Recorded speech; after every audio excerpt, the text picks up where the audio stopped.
तेरे इश्क में घायल एपिसोड लगातार भाई काफी चीजें एक्सचेंज कर रहे हैं और काफी चीजें सिमिलर भी कर रहे हैं।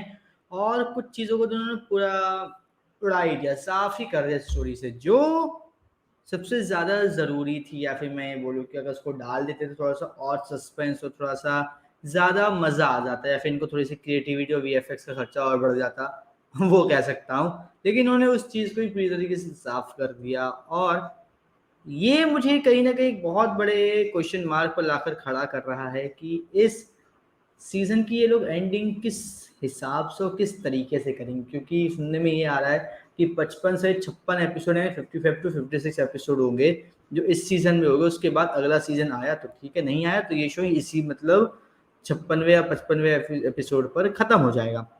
तो कुछ समझ में नहीं आ रहा कि क्या होगा, क्योंकि सिकंदर की भी उन्होंने एंट्री दिखा दी, सिकंदर को मार सकते हैं ये भी एंट्री दिखा दी।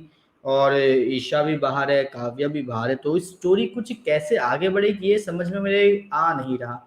और सबसे बड़ी और इंटरेस्टिंग बात ये थी कि वैम्पायर डायरीज में जो सिकंदर था, वैम्पायर डायरीज का, वो एक्चुअल में महिष, ठीक है, महिषी की पावर एक्वायर करने के लिए वो ईशा का इस्तेमाल करता है। और फिर वो जाके क्या करते हैं, जितने भी महिष है उन सबको महिषी और भेड़िया दोनों बनाने की कोशिश करता है।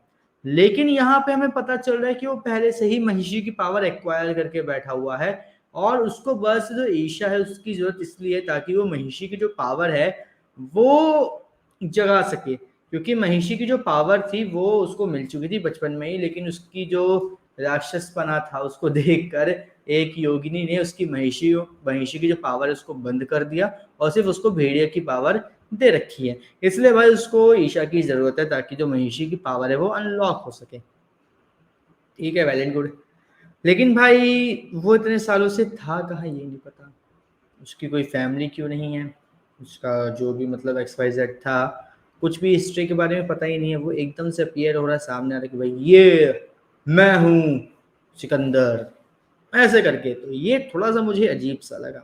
और जिस तरीके से भाई आ, उसका भाई है, आई थिंक देव नाम है उसका, ठीक है, वो मतलब जिस तरीके से ये बताने की कोशिश कर रहा है कि वो और उसका भाई बहुत ज़्यादा पावरफुल हैं, वो वीर और अरमान को एक झटके में ख़त्म कर देंगे, so and so and so. वो चीज़ हमें देखने को तब क्यों नहीं मिली जब पहली बार वीर और अरमान ने मिलकर उसके ऊपर अटैक किया था। तब कहाँ चली गई थी वो पावर, कहाँ चला गया था एक, जो हम कहें कि राजवंशी भेड़िए का जो धात खून खूंखार, कहाँ था वो। और ये चीज़ मुझे बिल्कुल भी लॉजिकल नहीं लगी कि आखिर किस बेसिस पे इस बंदे ने ये बोला कि भाई उसके जितने बड़े नाखून थे, वीर और अरमान के जितने बड़े नाखून हैं उससे भी कहीं ज़्यादा बड़े इनके दांत हैं। हम्म मतलब स्टोरी सही अपनी तरफ से बनाने की कोशिश कर रहे हैं, लेकिन काफी सारी चीजें ऐसी भी हैं जो मतलब एक बहुत बड़ा क्वेश्चन खड़ा कर रही है कि इसको बता तो दिया कि इसके बाद आगे होगा क्या। क्योंकि इन लोगों ने एक मतलब तरीका ढूंढ लिया जिससे ये जो हमारे राजवंशी भेड़िए, इनको मारा भी जा सकता है। एक पेड़ है, उसकी डंडी अगर उसके अंदर घुसा दिया राजवंशी भेड़िए के मतलब शरीर में, तो वो बंदा मर जाएगा। अब वो मरेगा, सूखेगा, क्या होगा ये तो भाई आने वाले एपिसोड में हमें पता चलेगा। लेकिन ऐसा कुछ हो सकता है ये बताया गया है, ठीक है। अब भाई उन्होंने ये चीज यूज कर ली है जो क्या कहते हैं, इसका नाम है जो सिकंदर का भाई जो है देव, उसके ऊपर यूज कर ली इन्होंने। अब भाई यूज कर ली तो बंदा तो खत्म, और इनके पास वो लकड़ी है वो भी एक ही है। अब सिकंदर को कैसे मारेंगे, वो सिकंदर आ चुका है। कि स्टोरी जो अब बढ़ रही है ना ये अब इंटरेस्टिंग तो है, लेकिन साथ में इतने सारे सवाल भी खड़े कर रही है कि अब आगे क्या होगा। और यही सवाल इस शो को इंटरेस्टिंग बना रहे हैं। प्लस इस शो की एंडिंग कैसे करेंगे। अब मुझे जहां तक समझ में आ रहा है उसकी एंडिंग इस तरीके से कर सकते हैं कि सिकंदर को मार दिया, ठीक है, देव वो निकल गया अपने रास्ते, फिर से काव्या को वीर मिल गया, वीर को काव्या मिल गया, नहीं में दोनों अपने अपने अलग अलग रास्ते निकल गए। अरमान और ईशा हैप्पीली खुशी खुशी अपनी लाइफ एंजॉय कर रहे हैं। मेयर कलर का जो महेश की पावर लेकर बैठा है वो अपनी लाइफ में नॉर्मल हो रहा है, क्योंकि आज के एपिसोड में देख लिया कि वो भी महेश की पावर को एक्वायर कर चुका है। और जो योगिनी जी हैं वो अपनी पावर्स का यूज़ करके जो लैंसडेल है वहाँ पे सब कुछ अच्छा करने की कोशिश कर रही हैं। बस यही एक हैप्पी एंडिंग है जो मुझे दिख रही है।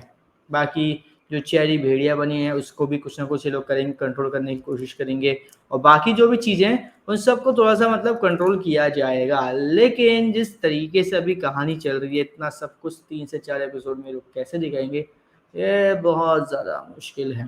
भाई अब देखना ये काफ़ी ज़्यादा इम्पोर्टेंट होगा कि कहीं ऐसा ना हो कि 3-4 एपिसोड के दबाव की वजह से ये लोग स्टोरी को ऐसे उल्टी-सीधी तरीके से एंड कर रहे हैं ताकि भाई अगले सीज़न का जो एक्साइटमेंट थोड़ा बहुत लोगों के बीच में हो, वो भी खत्म हो जाए। बाकी भाई आप कमेंट करके ये बताइए कि आपको आज का एपिसोड कैसा लगा? और भाई आप आने वाले एपिसोड को लेकर क्या कोई भी होप लगा कर बैठे हैं या नहीं? और इसी तरीके की अपडेट से जुड़े रहने के लिए हमारे चैनल को सब्सक्राइब कर लीजिए, बेल आइकन को दबा लीजिए ताकि आपसे मिस ना हो हमारा कोई भी लेटेस्ट अपडेट।